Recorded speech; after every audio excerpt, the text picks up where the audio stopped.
Audrey Crespo-Mara avait choisi de consacrer son portrait de la semaine à Ahmed Silla, ce dimanche 16 avril.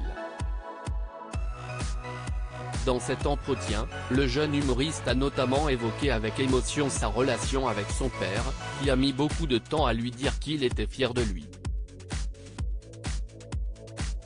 Ahmed Silla était l'invité du portrait de la semaine d'Audrey Crespo-Mara ce dimanche 16 avril.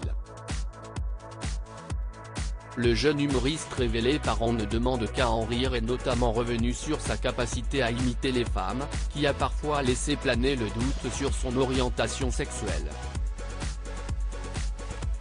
Je ne me pose tellement pas de questions sur ma sexualité que j'ai rien besoin de refouler, a-t-il affirmé.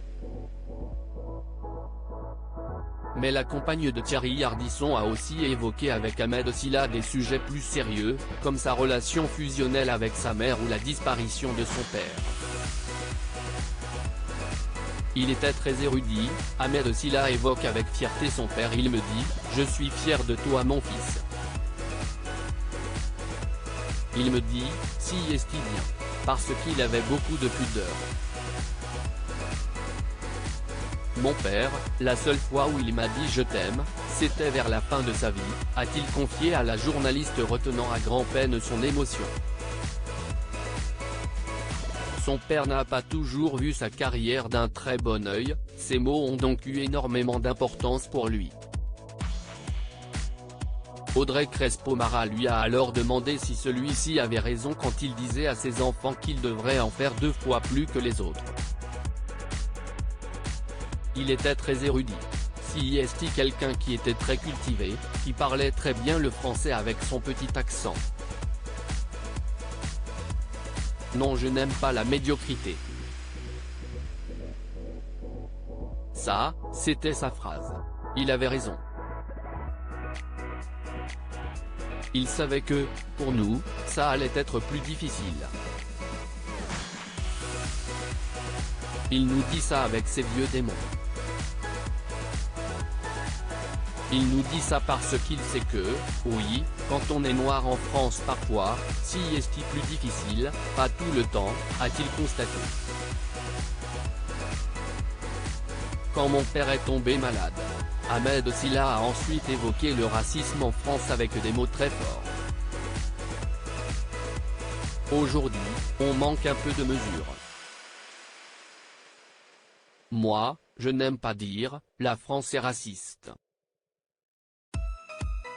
On vit ici et mine de rien, même si ça a été difficile pour nos parents, même si ça a été difficile pour moi, pour mes frères et sœurs, pour d'autres.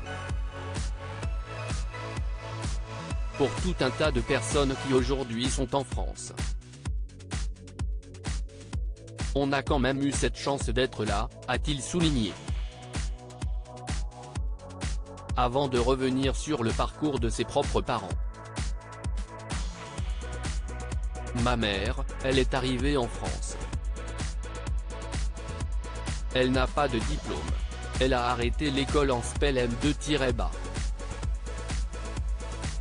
On lui a permis quand même à Nantes d'ouvrir 2 boutiques. Elle s'est battue pour ça, elle a travaillé, a constaté Ahmed Silla.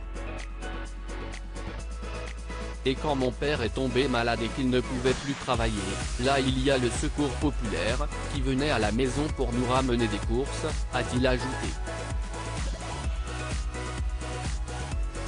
Avant de marteler à nouveau que la France n'était pas raciste. Je ne peux pas me permettre de dire, la France est raciste. Une partie l'Est, mais la France, elle donne aussi sa chance. Ahmed Silla, ému, parle de ses échanges avec son père disparu, qui l'ont mené vers la réussite. @Audrey-Crespo #7à8pic. Twitter.com/QWJH8GEQF 7à8 7à8, April 16, 2023. À lire aussi. J'ai rien besoin de refouler, Ahmed Silla cache sur son orientation sexuelle face à Audrey Crespo-Mara dans 7à8.